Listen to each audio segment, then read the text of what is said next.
যে প্রসঙ্গটা উঠে আসে, যদি পরমাণুই ইউএস এর টার্গেট হয়, তাহলে কি এবার উত্তর কোরিয়ায় মিসাইল চালাবেন ট্রাম্প? হ্যাঁ, এটা অত্যন্ত একটা চিন্তার বিষয়।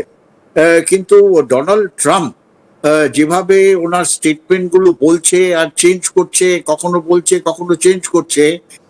উনি প্রথমে বললেন যে ইরানকে আমরা আক্রমণ করছি যেহেতু ইরান পরমাণু অস্ত্র বানাবার ভার্জে আছে, আর সেই পরমাণু অস্ত্রগুলো আমেরিকার বিরুদ্ধে বা আমাদের অ্যালাইজ যে ইসরায়েলের বিরুদ্ধে ব্যবহার করবে।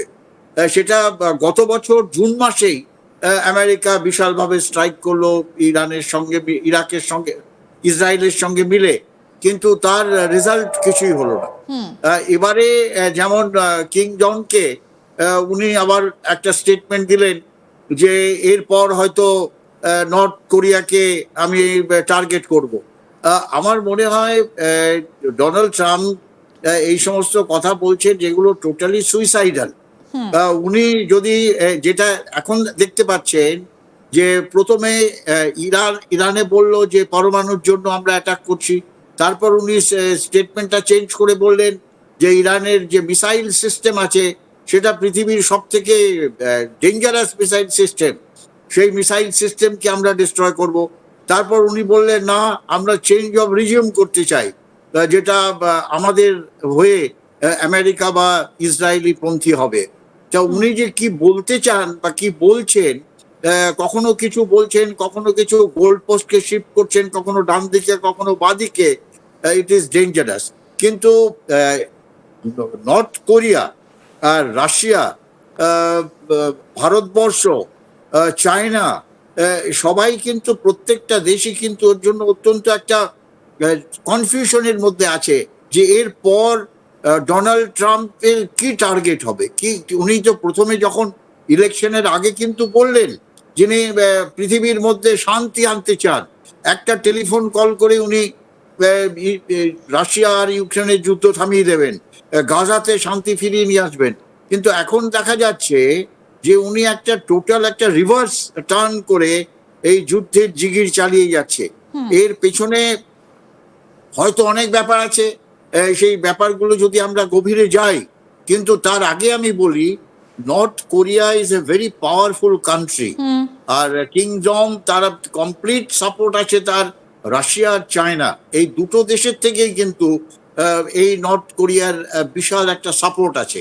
সেটা আজকের থেকে না, সে 55-55-তে যখন সাউথ আর নর্থ কোরিয়া ডিভাইড হয়েছিল গ্রেট কোরিয়ার যুদ্ধের পর থেকে, যে north Korea towards socialist communist side আর সাউথ কোরিয়া চলে গেল আমেরিকান সাইডে, সেই তখন থেকেই এত বছর ধরে more than 40-50 years north Korea কিন্তু সমস্ত রকম হেল্প, টেকনোলজি, টেকনিক্যাল হেল্প, সমস্ত রকম ওয়েপন সিস্টেমের সেখানে ডিজাইন, ড্রয়িং ইত্যাদি রাশিয়া আর চায়নার থেকে পেয়েছে।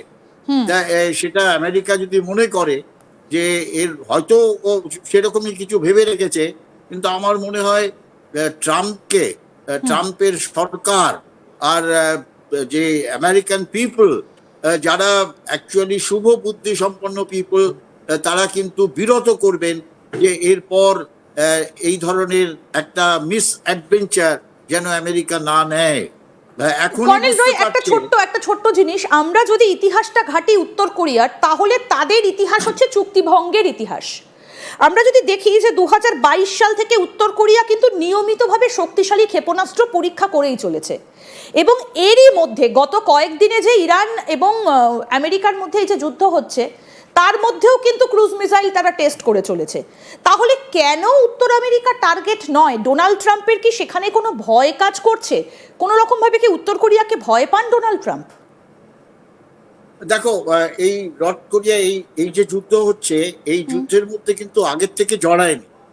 একটা ইনফরমেশন ছিল কয়েকদিন আগে, আনকনফার্ম ইনফরমেশন, যে নর্থ কোরিয়ার যে এমবেসি যেটা তেহরানে আছে ইরানে, সেখানে ইসরায়েলি মিসাইল স্ট্রাইক করেছে।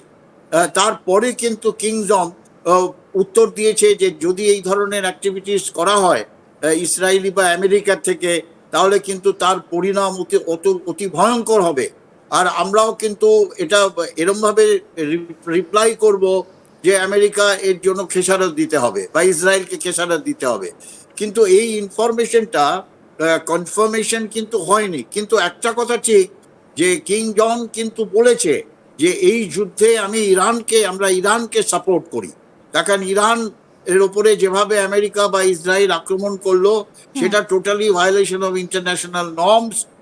যখন কথাবার্তা চলছিল, শান্তির কথাবার্তা চলছিল, সেই সময় কেন একটা প্রিএমটিভ এইভাবে শক অ্যান্ড অ্যাকশন করে ইরানের উপরে আক্রমণ করা হলো, যার ফলে আমরা ইরানকে সাপোর্ট করছি।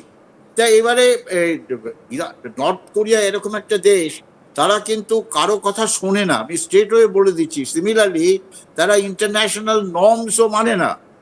তারা যে এই ধরনের ওয়েপন সিস্টেম, মিসাইল সিস্টেম, যে শুধু একের পর এক এক্সপেরিমেন্ট করে তাদের উন্নততে নিয়ে যাচ্ছে, শুধু তাই না, তারা কিন্তু থ্রেটেন করেছে সমস্ত দেশকে যে যদি নর্থ কোরিয়ার ওপর কোনো রকম আক্রমণ হয় বা তাহলে কিন্তু আমরা নিউক্লিয়ার ওয়েপন বা নিউক্লিয়ার মিসাইল ছাড়তে ইতস্তত করবো না। ও একদম ওপেন স্টেটমেন্ট দিয়েছে।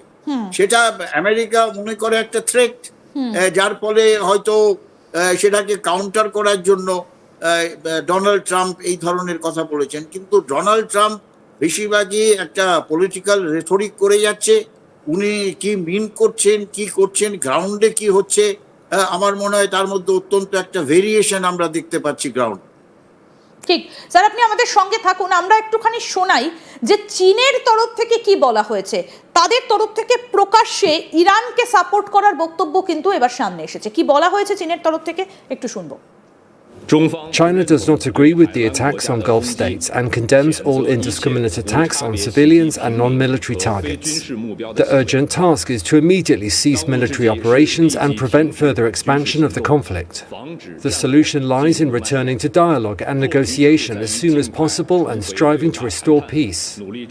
The fundamental solution is to jointly return to the right track of abiding by international law and the basic norms of international relations.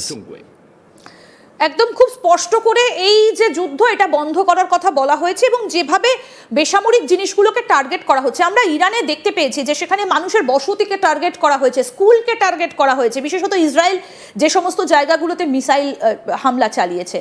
কোথাও গিয়ে কি চীন আর কোরিয়া একত্রিত হয়েছে, ইরানের পক্ষ নিয়েছে, সেটাও কি একটা কারণ হচ্ছে আমেরিকার পিছু হটার?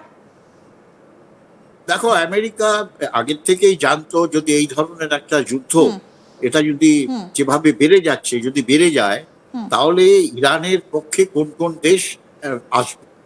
সেখানে চীন আর রাশিয়া অত্যন্ত গুরুত্বপূর্ণ। তারা আগের থেকেই জানতো যে যদি যুদ্ধটা প্রোগ্রেস করছে, যেটা হচ্ছে, প্রলং করছে, প্রথমে ভেবেছিল কি 3 দিনের মধ্যেই সবকিছু শেষ করে দেবে,